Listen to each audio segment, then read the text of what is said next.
All right, what's up, y'all? It's Yellowbone, the neighborhood customizer, and today I'm going to show y'all real quick how I embroider on soft, non-structured hats. Soft cotton cloth, non-structured hats, okay? One thing to look out for whenever you're messing with non-structured hats is look at this inside seam. This is all really just cloth and thin. None of it's too thick. But some of these non-structured caps, all of them, almost all of them that I've run into have excess material coming out from the brim and where the actual top of the hat meet. And you can see there the brim material, but it's not too far out. Some of it'll have that brim material way out here sticking out up out of your cap. And that can cause a lot of issues. And you either want to just cut that away, cut away the excess, or whenever you hoop it, try to get most of that behind the teeth. These teeth right here, you want to try to get it behind it. So a good way to do that is go up onto your clip and then slide down to the teeth. And I just put all of that behind, and now it's nice and flat. But with that extra material coming out, especially if it's really thick, from the brim, whenever it's coming out and it sits on top of these teeth, it's going to raise your hat up right here at the bottom. You're probably going to run into a lot of needle breaks whenever you get to the bottom of the hat. So that's just something to be weary of. But this is how I hoop. All right, so I've just got me a couple of pieces of cutaway. I always use cutaway whenever I've got these because you can't see the back anyway. I'll use tearaway whenever I'm doing like mesh and stuff like that. But cutaway works really good, give me a nice stable structure, and that's what I'm gonna do is create structure into this hat. And the way I'm gonna do that is I'm gonna fold, so technically I've got 4 pieces of cutaway material, okay? And I use a roll of cutaway whenever I'm doing, or with just my cutaway material and my tearaway. I've got rolls like that I mount up on a peg wall, so it's really easy to just roll some down and cut it off. So I've got a couple of pieces here, and I want it, whenever I fold it in half, I want it to be nice and long, okay? I want excess off of the sides because I don't want these, let me move you up. Whenever this is moving on the machine, especially when you're tracing, like while it's long like this, I'm moving and not coming up past this part right here. But if you're just using a small piece, whenever it's moving, it goes this way and it comes back this way. This will fold under. It'll fold under and double lap. You might end up getting a part with a whole bunch of backing getting stitched into, and then another part of the hat with no backing because it folded over on you. So that's why I get a nice wide piece whenever I am doing this. So I've got my nice wide pieces, 4 pieces all together, and I'm actually gonna put them, let me move you back down this way so you can see what I'm doing. I'm gonna put this into the hat, fold my sweatband out also, and I'm gonna follow my sweatband just like that.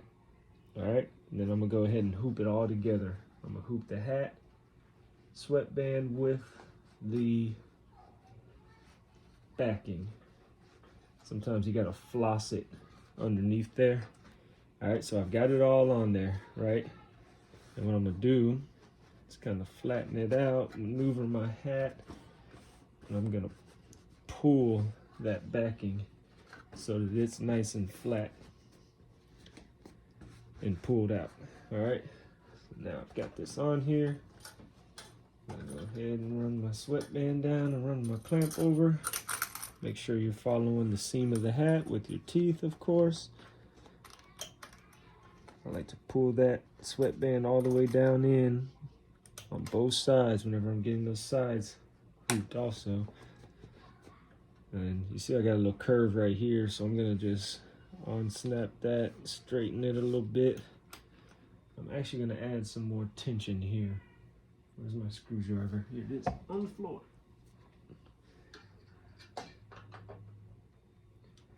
Make that a little bit tighter. All right, so now I'm going to try to straighten out again. Keep it all flat. There we go. I'm just gonna try to maneuver this hat. It's soft cloth, but I created structure underneath with the backing that I applied, okay? So right now, of course, it looks structured because it's on this hat hoop. But when you take it off, you see how it's standing up now? And I created this piece of structure to mimic a structured hat so that it'll follow it. I shouldn't get any bends in this, going back and forth, anything like that. So you can see the inside. See that? Fold that out a little bit. That top part you don't have to worry about much, but it's these sides. You don't want these sides getting caught up and folded over on whenever it's moving around and stitching on your hat, especially if you're doing a whole lot really wide on there. So that's why I create that wide piece. So I've got this on the hat. I didn't clamp it or anything like that. I'm first going to put it on the machine. Let me center this real quick. I was doing it on the side. I'm gonna do this right in the middle this time. Hopefully it works out. It's a weird design I got. It's actually for 3D Puff. All right, let me pull y'all closer here. All right, here we are on the machine. When I put it on, it created some wrinkles up here. So I'm gonna kind of grab at this top and give it a pull. Not too hard, right? I'm just pulling so that it's pulling against that teeth and recreating some structure because it was used to my hat mount. Now it's got to get used to or get molded to my actual machine, right? Which is pretty similar, but not exactly the same. So I'm gonna manipulate this hat. So what you can do, I don't feel like I need to clamp this hat. A big mistake that people make is that they will pull this as tight as they can. They will get it down tight and then they'll clamp it down here on the arms, which I don't think is the best method. You can clamp it if you want to clamp it and you feel better clamping it. Just make sure you're not pulling it tight and it's pulling down against the top of your hat mount, all right? Or your hat driver, because if you're pulling down with that fabric tight on there, then what's going to happen is while it's moving back and forth, these pieces on the side are going to be shifting your cloth back and forth.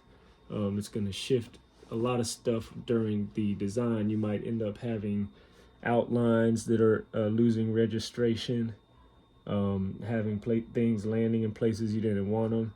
So you can clamp these. I clamp sometimes. I don't feel the need to clamp right now, and that's only because I feel like I've got good structure and my design is only like 2.5 inches wide. So I'm not going all the way across this hat. It's mainly gonna stay in the middle, so I'm not gonna get a lot of shifting anyway.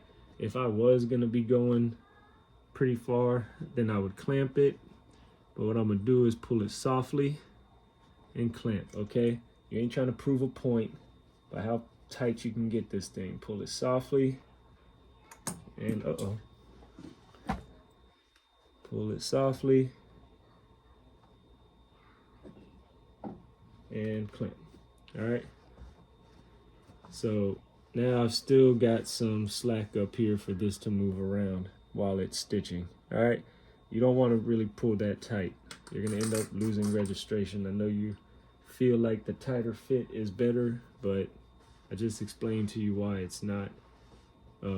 It's okay to clamp, don't get me wrong. I'm not saying clamping is bad, but pulling your hat as tight as you can so that this is all stretched out and nice and pretty whenever you first start it is not what you want to do. If your design is digitized correctly for a hat, it's moving from the bottom up and kind of from the center out, then you'll be all right. Okay, so now what I'm gonna do is go ahead and trace this. And in the middle, I'm on needle 2, so let me line it up. Bring it down a little bit, I think. And let me move over to number 1.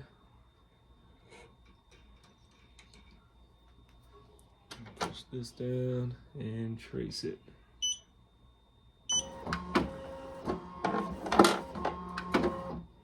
Alright, that's a good, nice centered. Didn't really scrape the bottom. Think I can go a little lower.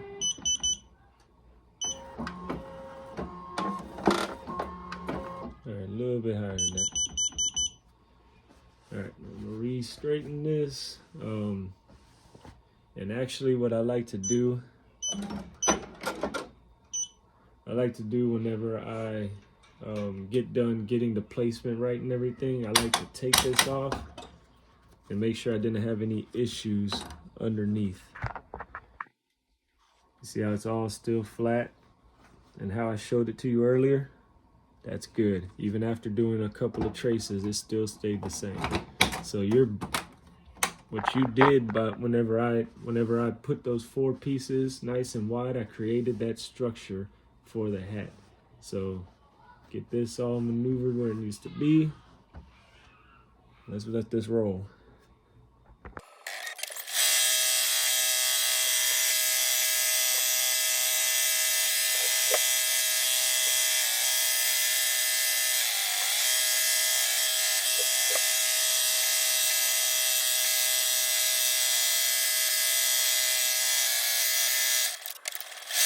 All right, now take it off the hoop.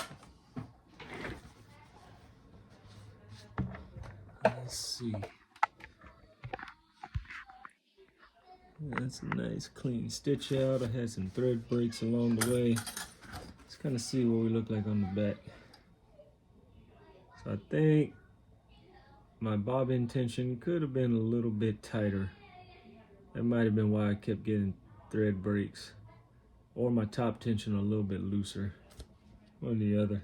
That might have made it a little bit of smoother run, but that's a smooth stitch out right there. So then all you gotta do, go in, cut away all your backing. I usually use curved scissors or a pleat scissors when I'm doing this.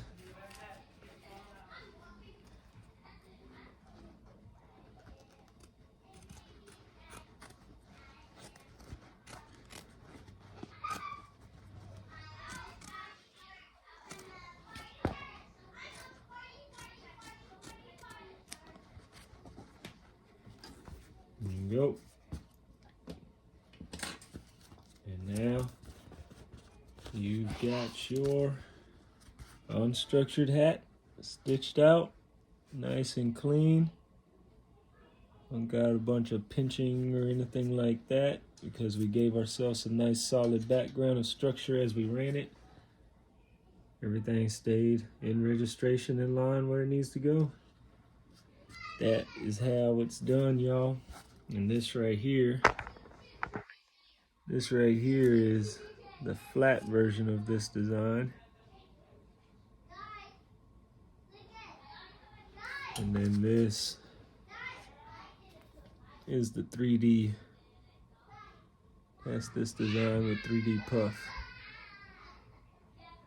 Which I'll probably make some alterations and take away some of those smaller satin lines and combine them into one satin line in the small places around there. I think that looks pretty good in 3D too. You don't get much puff whenever you're doing 3D with smaller satin lines. Should have done this blue one in like gold or something, made it pop. But that's just test runs, practice runs for fun. That's how we get it done though, baby. Y'all keep on hustling.